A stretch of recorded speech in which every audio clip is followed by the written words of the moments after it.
আসসালামু আলাইকুম। অনুশীলনী 16.2 এর 10 নম্বর প্রশ্নের সমাধান আমরা দেখব। এখানে বলা আছে একটি রম্বসের পরিসীমা 180। রম্বসের পরিসীমা 180 এবং একটি ক্ষুদ্রতম কর্ণ 54 হলে এর অপর কর্ণ ও ক্ষেত্রফল নির্ণয় করো। আমরা যদি রম্বস আঁকাই আমরা জানি যে বর্গকে যদি একটু বাঁকা করা হয় তাহলে সেটা রম্বস হয়। অর্থাৎ বুঝলাম যে রম্বসের 4 বাহু সমান, যেহেতু বর্গ বাঁকা করার কারণে রম্বস। মনে করি এ বি সি ডি একটি রম্বস, এর একটি কর্ণ এসি এবং আরেকটি কর্ণ বিডি, এটা ও বিন্দুতে ছেদ করে। একটি রম্বসের পরিসীমা মনে করি দেওয়া আছে, given that রম্বসের পরিসীমা, আমরা জানি রম্বসের পরিসীমা মানে 4 বাহুর যোগফল, পরিসীমা 180। অতএব রম্বসের এক বাহুর দৈর্ঘ্য এক বাহুর দৈর্ঘ্য নিশ্চয় 4 দিয়ে ভাগ করলে 4 4 16, 4 5 20, 45। আমরা জানি রম্বসের এখানে এক বাহুর দৈর্ঘ্য কত পাচ্ছি? 45। আমরা বাম পাশেই হিসাব করি, যে কোনো এক বাহু নিলে সমস্যা নাই। এবং ক্ষুদ্রতম কর্ণ এখানে কি? বিডি। ক্ষুদ্রতম কর্ণ বিডি। এই বিডি সমানকে আমরা ডি1 ধরতে পারি, কারণ আমরা জানি রম্বসের দুইটি কর্ণ, একটি ডি1 আর একটি ডি2।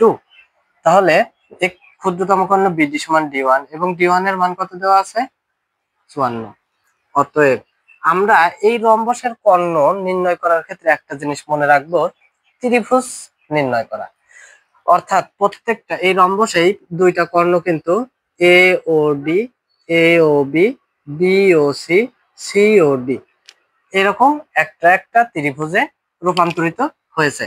তো এখন যদি আমরা বাম পাশে চিন্তা করি, যে কোনো পাশে চিন্তা করলে সমস্যা নাই, এ ও ডি চিন্তা করি, এই পাশে এই বাহুর মান কিন্তু আমরা পাইছি এবং এইখানে বিডি ক্ষুদ্রতম কর্ণ, এই বিডি কর্ণকে কিন্তু অর্ধেক করে। তার মানে বিডি কে যদি অর্ধেক করি তাহলে হচ্ছে 27। সেই 27 কার মান? এই ওডির মান। এখন এই বাহুর মান পাইছি, এই বাহুর মানও পাইছি।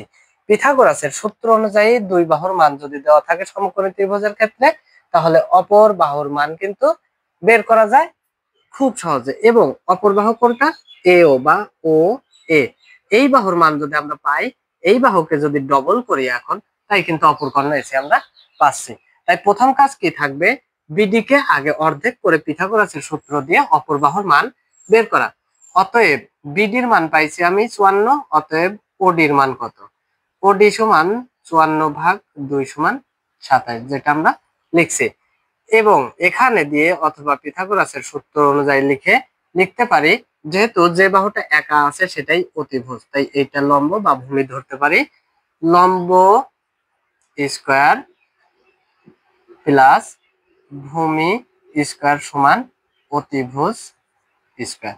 যেহেতু মান বের করা লাগবে আমার চিত্র অনুযায়ী ও এ, তাই ও এ রাখবো, তারপরে এডি স্কয়ার মাইনাস ও ডি স্কয়ার এবং এটার উপরে রুট। এডি এর মান কত? 45 স্কয়ার মাইনাস ওডি এর মান কত? 27, তার উপরে স্কয়ার এবং এগুলোর উপরে কি? রুট। 45 কে স্কয়ার করলে কত হয়? এখন যদি 45 কে স্কয়ার করি তাহলে হবে 2025 মাইনাস 27 কে স্কয়ার করলে 729 এবং এটার উপরে রুট। এবং এটা যদি মাইনাস করি তাহলে 1296, তার উপরে রুট। এটাকে রুট করলে 36। এখন 36 আমি কার মান পাইছি? ও এ। এখন এই ও এ কে যদি দ্বিগুণ করা হয় তাহলে অপর কর্ণ এসি সমান, তাহলে 36 গুণন 2, তার মানে 72। এটা কার মান? অপর কর্ণ ডি2। এখন একটি ক্ষুদ্রতম কর্ণ এত এবং অপর কর্ণ, এই জায়গায় লিখে দেব অপর কর্ণ এসি সমান ডি2।